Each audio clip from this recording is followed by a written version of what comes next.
संगीतकार नौशाद के नाम से मुंबई में बना संगीत का एक मंदिर।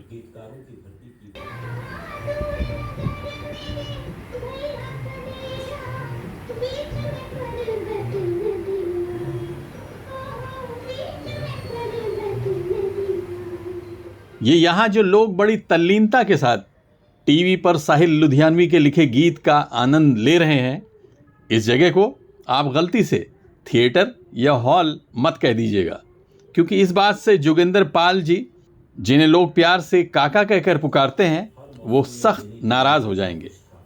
काका इस जगह को थिएटर नहीं, इसे संगीत का मंदिर कहते हैं और यहाँ बैठने वालों को वो संगीत का पुजारी कहते हैं। पहली बात यह है कि लोग इसे थिएटर नहीं कहते, लोग इसे मंदिर कहते हैं, संगीत का मंदिर। क्योंकि ये जितने संगीतकार, गीतकार, गायक आपको नज़र आ रहे हैं, यहाँ इन सब की मैं पूजा करता हूँ। इनका काम आप सुन ही रहे हैं। कोई भी गाना अगर 1000 बार सुना हुआ तो अभी लगता है पहली बार सुन रहे हैं। इन लोगों ने बड़ी मेहनत की है, बड़े दिल से काम किया है। तो हफ्ते में 3 दिन यहाँ पर ये प्रोग्राम होते हैं, फ्राइडे, सैटरडे और संडे। फ्राइडे के दिन गाना बजाना होता है लाइव, जो परसों हुआ है विद म्यूजिशियन।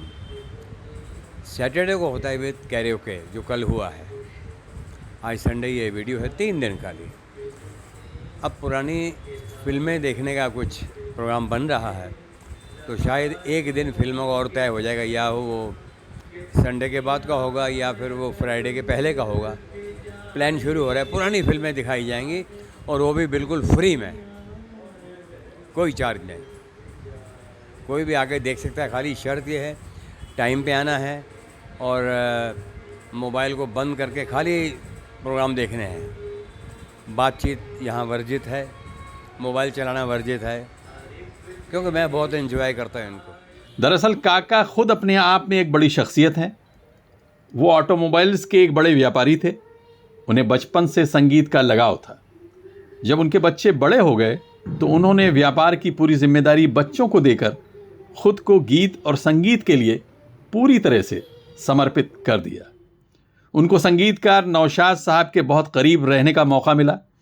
वो हर शाम उनकी महफिल में बैठकर गीत संगीत की बारीकी समझा करते थे। नौशाद साहब के गुजरने के बाद उन्होंने साइन कोलीवाड़ा में अपने पुराने मकान की दूसरी मंजिल को नौशाद संगीत समिति बना दिया, जहां एक हॉल में शुक्रवार, शनिवार और रविवार को गीत संगीत की महफिल जमती है, जिसमें पुराने गीतों पर आधारित कार्यक्रम जो काका और उनके सहयोगी कमल मल्होत्रा द्वारा तैयार किए जाते हैं, वो दिखाए जाते हैं। काका बड़े अफसोस के साथ कहते हैं कि आज के गीतकार और संगीतकार संगीत के पुजारी होने के बजाय व्यापारी हो गए हैं। संगीत प्रेमी जो हैं, उनकी सेवा यहाँ डट के होती है। आपकी जानकारी के लिए बता दूँ, पिछले सालों में हम 12-12 घंटे के शो कर चुके हैं यहाँ पर, सुबह 10 से रात 10 तक, और लोग हिले तक नहीं। तो ये इस संगीत का कमाल है, उसमें मेरा कोई कमाल नहीं। इन लोगों ने वो काम किया है कि जो आने वाले सालों में सवाल ही पैदा नहीं होता। क्यों? ये सारे पुजारी थे, आज सारे व्यापारी हैं। पुजारी और व्यापारी का फ़र्क ज़मीन और आसमान का। पुजारियों के पास कुछ भी नहीं था, खाली सिवाय संगीत के। व्यापारियों के पास संगीत छोड़ के बाकी सब कुछ है। पुजारियों के पास सिर्फ संगीत था और व्यापारियों के पास संगीत नाम की कोई चीज़ है ही नहीं। फिल्मों में गाने आने भी बंद हो गए हैं। मेरा दावा है अगले 150 सालों में ये पुराने गाने नई फिल्मों में नए कलाकारों पे फिल्माए जाएंगे। कोई सीखने को समझने को तैयार है ही नहीं। बड़ा भारी अफसोस होता है कि संगीत कानों से सुनने के बजाय आँखों से सुनने वाली चीज़ बन गया है। यानी आप समझ सकते हैं मैं क्या कहना चाहता हूँ। बस हमारे बच्चों को किस तरह के उन्होंने काबू किया हुआ है, बस उसमें संगीत नाम की कोई चीज़ नहीं है। शोर शराबा और बाकी जो अश्लील चीज़ें, तस्वीरें, फ़ोटो, वीडियो सब डाल के करते हैं, कोई मतलब नहीं है उसका। अब ये गाने आप देख रहे हैं, कितने गाने हो गए आपके सामने। यही गीत देखिए, बच्चे में है भगवान, कल्याण जी भाई का गाना है ये। तो ये पवित्र लोग थे, पवित्र सोच थी, पैसे के लिए काम नहीं करते थे। ये लोग बड़े देवता लोग थे, इन सब की सोच एक जैसी थी। नौशाद साहब सोचते थे कि ज़माना बदल रहा है, हमारे सारे इंस्ट्रूमेंट बजाने वाले बेकार हो रहे हैं और एक टाइम ऐसा आएगा ये सारे इंस्ट्रूमेंट किसी म्यूज़ियम में रखे दिखेंगे। नौशाद साहब के बोल हैं, आप यूट्यूब पे सर्च कर सकते हैं। लोग कहेंगे ये तबला हुआ करता था, ये सारंगी हुआ करती थी, सब इलेक्ट्रॉनिक आ गया है। बड़ी चिंता थी उनको भी, तो वो उसके लिए कुछ करना भी चाहते थे, बस कुछ कर नहीं सके। इस हॉल में लगे पुराने गायकों, गीतकारों और संगीतकारों के फोटोज को देखकर आप यहाँ के माहौल को काफी हद तक समझ जाएंगे। काका बताते हैं कि संगीत के इस मंदिर में कई बड़े संगीतकार यहाँ आकर अपना काफी समय गुजार चुके हैं। कल्याण जी भाई का इंटरव्यू सुना था मैंने अमीन सानी साहब के, उसमें कल्याण जी भाई ने सोचा कि हमने अपने पेट के लिए तो 70-80 फिल्में कर दी हैं, अभी अपने समाज के लिए क्या किया है। तो समाज के लिए उन्होंने ऐसा किया कि हम तो तकदीर वाले हैं, हमें रेडीमेड सिंगर मिले थे सब। अगली पीढ़ी के लिए हम भी तैयार सिंगर करके जाएं।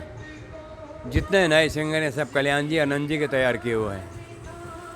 ये ईमानदार लोग थे, सोचते थे दूरदृष्टि भी, आगे के लिए क्या करना है।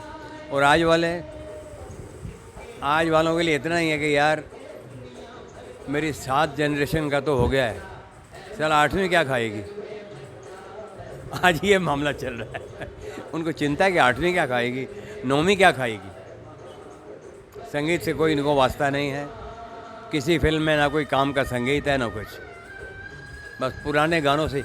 यहाँ पर 2010 में संगीतकार रवि आए थे, इसी सोफे पे बैठे थे 5 घंटे और कहने लगे हमको पता नहीं था कि 40 सालों के बाद हमारे काम को इतनी इज्जत मिलेगी।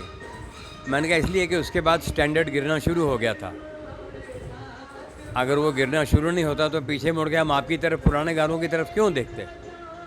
क्यों स्तर गिरता गया, ठीक है 70-80 तक चला, उसके बाद ख़त्म हो गया। थोड़ा बहुत नदीम श्रावण ने 80-90s में संभाल लिया, बाद में कुछ नहीं है, एकदम ज़ीरो मामला है। उनको संगीत की ज़रूरत ही नहीं है।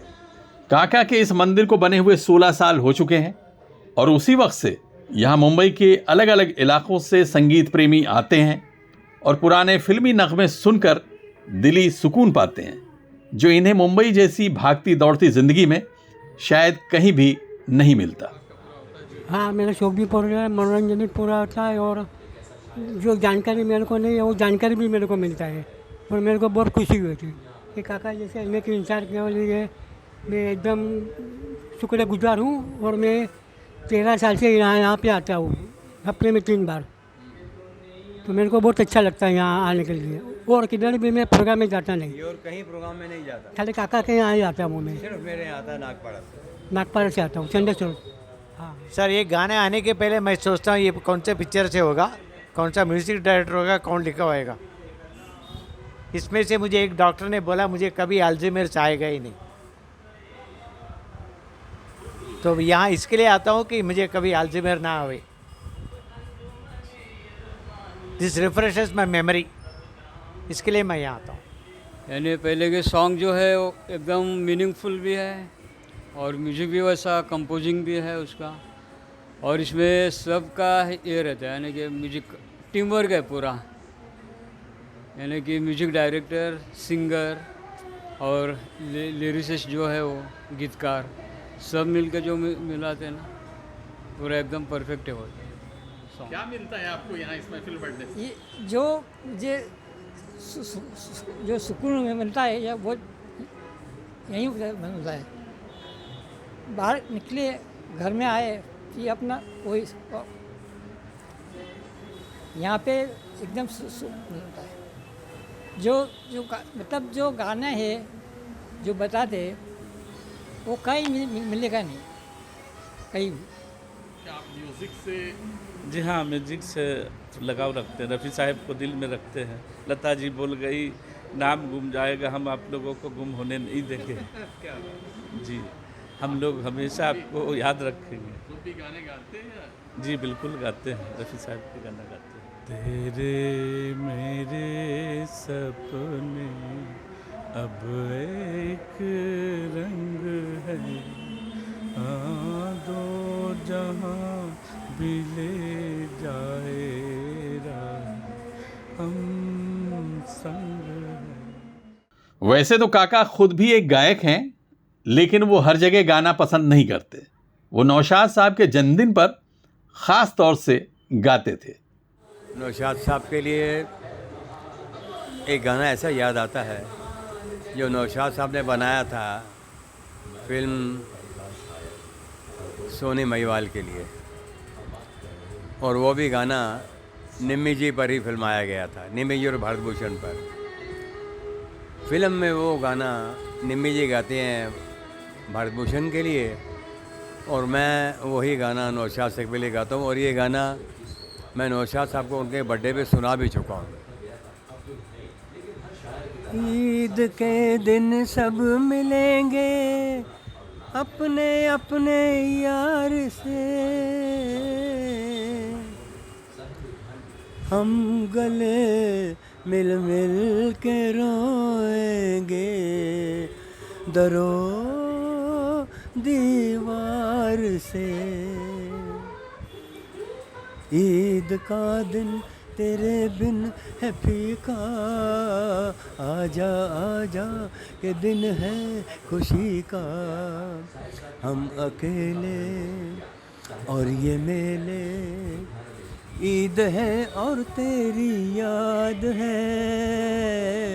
ईद का दिन तेरे बिन है फीका, आजा आजा के दिन है खुशी का। अपने इस संगीत प्रेमी को नौशाद साहब भी बहुत मानते थे। एफएम रेडियो को दिए एक इंटरव्यू में उन्होंने काका के बारे में क्या कहा, आइए सुनते हैं। सबसे पहली बात ये कि योगेंद्र पाल काका जी, ये जिनका आपने नाम लिया जी, ये बड़े संगीत प्रेमी हैं जी। और मेरी एकेडमी जो बन रही नौशाद एकेडमी आप हिंदुस्तानी संगीत, उसके ये करता धरता, उसके बड़े ही अच्छे वर्कर हैं और खुद सुरीले आदमी हैं और अच्छा गाते भी हैं। और मैं इनकी जितनी तारीफ करूं कम है, इसलिए कि संगीत की बहुत सेवा ये कर रहे हैं। संगीत प्रेमियों के लिए बने इस मंदिर में किसी से एक भी पैसा नहीं लिया जाता। काका इसे प्रभु का काम बताते हुए कहते हैं कि पैसे से खुशी तो मिल सकती है, लेकिन आनंद नहीं मिल सकता, और मुझे ये सब करके आनंद मिलता है। Abid Naqvi, press 9 news, Mumbai.